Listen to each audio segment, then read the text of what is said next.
पंजाब की राजनीति में एक नई शुरुआत हुई है। शुरुआत ये है कि चरणजीत सिंह चन्नी को मुख्यमंत्री बनाया गया है, जो कि एक दलित समाज से आते हैं।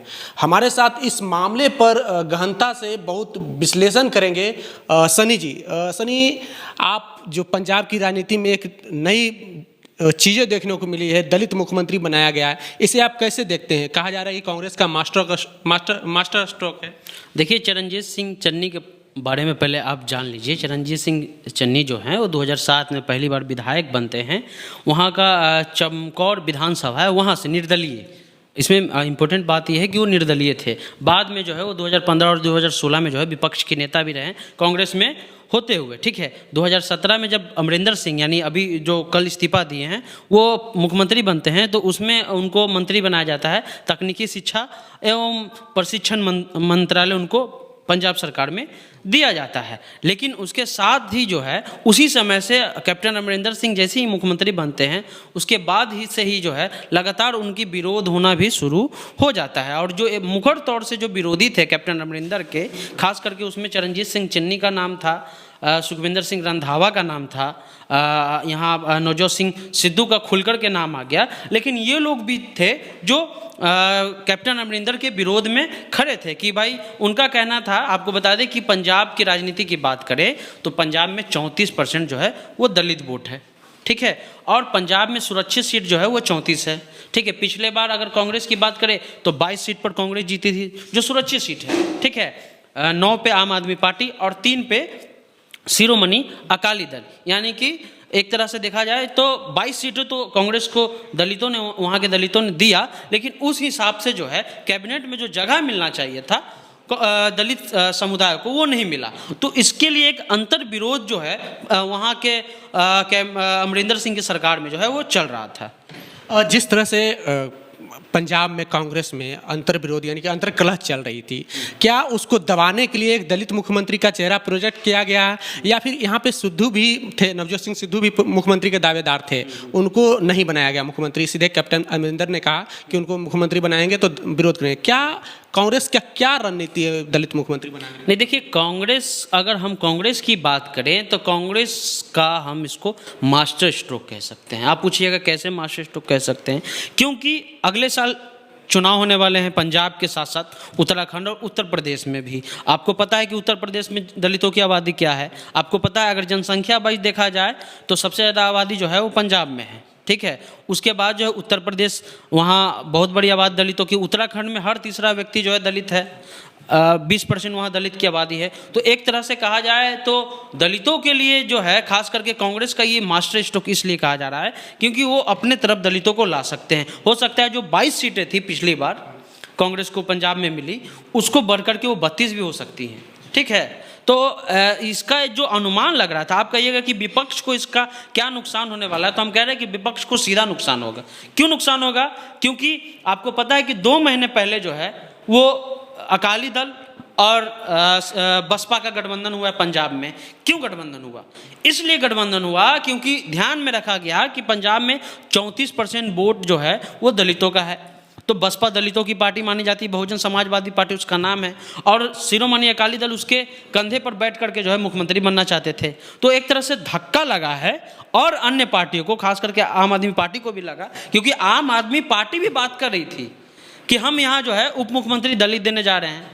तो एक तरह से ये कांग्रेस का एक मास्टर स्ट्रोक इसको हम कह सकते हैं। क्या लगता है आपको कि कांग्रेस का जो अंतरकलह था पंजाब में खत्म हो जाएगा? देखिए, अंतरकलह तो अभी भी है, ये खत्म नहीं हुआ है, लेकिन चरणजीत सिंह चन्नी ऐसा नाम है जो उसके सामने कोई आना नहीं चाहेगा।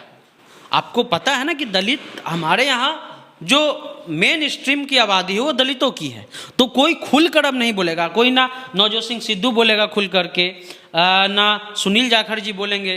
ठीक है, कोई खुलकर चरणजीत सिंह चन्नी का विरोध अभी पंजाब में कोई नहीं करने वाला है।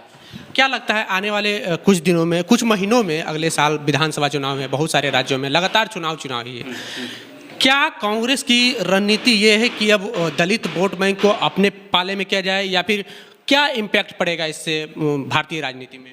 देखिए, आपको पता है कि बिहार में जो है, बिहार माफी चाहेंगे, पूरे भारत में जो है आबादी दलितों की अगर बात करें तो 32% है। ठीक है, पूरी भारत माफी चाहेंगे, आबादी के हिसाब से जो है आपका 15% है। लैंड होल्डिंग उन लोग का बहुत कम है। पंजाब में लैंड होल्डिंग यानी दलितों के पास जो ज़मीन है वो मात्र 3.5 है, ठीक है, परसेंट है। तो एक तरह से कहा जा रहा था कि जिसकी आबादी सबसे ज़्यादा है, किसी स्टेट में दलित मुख्यमंत्री नहीं था, ठीक है। उसी प्रकार मुस्लिम का भी आता है कि इतने बड़ी आबादी है मुस्लिमों की, लेकिन उसका भी जो है एक भी जो है रहनुमा यानी मुख्यमंत्री जो है वो दलित मुस्लिम नहीं है। तो एक तरह से ये एक तरह से कहा जा सकता है कि जो दलित की राजनीति या जो पिछड़ों की राजनीति जो एक तरह से कांग्रेस भूलते चली जा रही थी, उसको एक तरह से एक नया जो है कपड़ा मिलेगा ताकि कांग्रेस उसको पहन करके जो है तैयार हो सके दलित पॉलिटिक्स के लिए। ये हो सकता है। उत्तराखंड में और यूपी में चुनाव है सर, क्या लगता है उस पर क्या इम्पैक्ट पड़ेगा, या फिर कोई नई चीज़ों की शुरुआत होगी? जैसे आपने कहा कि कांग्रेस दलित मुख्यमंत्री पंजाब में बनाई, क्या उत्तर प्रदेश में भी कोई ऐसा काम करने जा रही है, या फिर बीजेपी या फिर और भी पार्टी?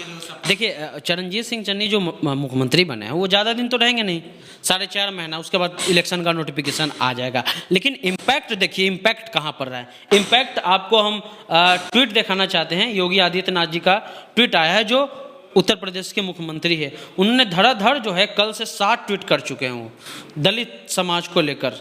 उनका पहला ट्वीट देखिए कि बाबा साहब भीमराव अंबेडकर ने अपनी मेहनत और बुद्धिमत्ता से भारत को दुनिया का सर्वश्रेष्ठ संविधान दिया। दूसरा, काशी में संत शिरोमणि रविदास जी का पावन प्राकृतिक स्थली के सुंदरीकरण हेतु हम बृहद स्तर पर कार्य कर रहे हैं। इस पुनीत कार्य में विरोधी दल के लोग रोडे अटका रहे हैं, लेकिन कोई चिंता नहीं है। तीसरा चीज, काशी के डोम राजा को पहले की सरकारों ने सम्मान नहीं दिया, लेकिन आदरणीय प्रधानमंत्री श्री नरेंद्र मोदी जी ने उन्हें पद्मश्री से सम्मानित किया। तो इम्पैक्ट ये है, पंजाब का इम्पैक्ट ये है कि उत्तर प्रदेश के मुख्यमंत्री जो है ट्वीट कर रहे हैं। उत्तराखंड की बात करें कि तो वहाँ भी 20% आबादी है दलितों की, हर तीसरा आदमी जो है वो दलित है। तो ये इम्पैक्ट पूरे भारत पे पड़ेगा, क्योंकि देखिए उत्तर प्रदेश में ब्राह्मणों की बात हो रही थी कि भाई ब्राह्मण जिसके साथ जाएंगे उसका पलड़ा भारी है, ठीक है। आबादी में उनकी ज़्यादा कह सकते हैं कि आबादी है, लेकिन दलितों से ज़्यादा नहीं। तो एक तरह का इम्पैक्ट होगा। हो सकता है कि कल हो के बीजेपी ये घोषणा कर दे कि उत्तर प्रदेश में सरकार बनेगी तो हम उप मुख्यमंत्री दलित बनाएंगे। इस पर एक बहुत बड़े पत्रकार हैं, वरिष्ठ पत्रकार हैं दिलीप मंडल, उन्होंने कोट करते हुए लिखा है कि दिखावे के लिए ही सही कांग्रेस ने एक दलित मुख्यमंत्री दिया है। क्या लगता है आपको आने वाले दिनों में बीजेपी भी कुछ ऐसा करने जा रही है दलितों को लुभाने के लिए, क्योंकि उनकी छवि एक प्रकार से धीरे धीरे धूमिल होती जा रही है दलित राजनीति? नहीं, वो लुभाने का ही काम करेंगे। हमें नहीं लगता है कि कहीं मुख्यमंत्री पद देने जा रहे हैं, क्योंकि देखिए उत्तराखंड में जो अभी है उनका 2-3 चेहरा बहुत साफ है। त्रिवेंद्र सिंह रावत हैं या जो भी हैं अभी वही रहेंगे, ठीक है। उसके अलावा अगर उत्तर प्रदेश में बात करें तो कौन है इनके पास दलित चेहरा? कोई है नहीं। केशव प्रसाद मौर्य पिछड़ा हैं, खुद आदित्यनाथ जो है वो राजपूत जाति से आते हैं। तो ऐसा कुछ लग नहीं रहा है। लेकिन हाँ, ये हो सकता है कि एक तरह से जो कांग्रेस ने शुरुआत की है दलितों खास करके चरणजीत सिंह चन्नी को बनाकर, तो उसका इम्पैक्ट जो है उत्तराखंड और उत्तर प्रदेश में भी आपको देखने को राजनीति में जरूर मिलेगा और चुनाव में जरूर मिलेगा। तो क्या लगता है सर कि आने वाले दिनों में जिस तरह से पंजाब कांग्रेस ने सीएम दलित बनाया, क्या बीजेपी कोई मुस्लिम चेहरा को प्रोजेक्ट करेगी आने वाले राज्यों में? नहीं, ऐसा देखिए आप, वो उनका कहना है भाई, उनका साफ एजेंडा रहता है कि आप जितना ज़्यादा लोग जो है उसके नेता बीजेपी के मुसलमानों से नफरत करेंगे, उतना ज़्यादा जो बीजेपी के वोटर उनको पसंद करेंगे, ठीक है। उनका साफ कहना है कि भाई हमदम कठोर हिंदू के साथ साथ जो है कट्टर मुस्लिम विरोधी भी हैं। जो बात है स्पष्ट है, तो वो अलग विषय है। हम बात करेंगे इसी पर कि पंजाब में जो हुआ, अब जो वहाँ का विपक्ष है, जो बसपा सोच रही थी कि हम पंजाब में जाके कुछ खेला कर सकते हैं शिरोमणि अकाली दल के साथ, वो सबका जो है वो मामला जो है टूट चुका है। वहाँ ना बीएसपी अब काम आने वाला है, ना शिरोमणि अकाली दल का गठबंधन काम आने वाला है। ये एक तरह से राहुल गांधी और सोनिया गांधी का एक तरह से कहा जाए तो मास्टर स्ट्रोक है चरणजीत सिंह चन्नी को बनाने का। और आपकी बात करें तो आपने भी कुछ दिनों पहले कहा था कि हम उप मुख्यमंत्री जो है वो पंजाब में दलित देने जा रहे हैं। लेकिन अब जो है ये जो खेला हुआ है, एक तरह से इसको खेला कहा जाए, उसके अलावा अब कोई भी पार्टी, वहाँ पे बीजेपी तो है नहीं, मेन स्ट्रीम की बात करें तो वहाँ बीजेपी नहीं है। शिरोमणि अकाली दल के साथ उन्होंने पिछला चुनाव लड़ा था। हमको लगता है ये कि जो 34 सीट है रिजर्व, पिछले बार जो कांग्रेस को 22 आई थी, हो सकता है वो 32 तक पहुंच जाए इनको मुख्यमंत्री बनाने के बाद, और यही मुख्यमंत्री रहे भी, ठीक है। और एक चीज़ और है कि कांग्रेस देश की राजनीति में भी बूम कर सकती है इस मसले को लेकर। आपको हमारे सहयोगी सनी जी से बातचीत कैसी लगी, आप अपनी प्रतिक्रिया कमेंट बॉक्स में ज़रूर दें। अगर फेसबुक पेज पे देख रहे हैं तो पेज को लाइक कर लें, यूट्यूब चैनल पे देख रहे हैं तो चैनल को सब्सक्राइब कर लें।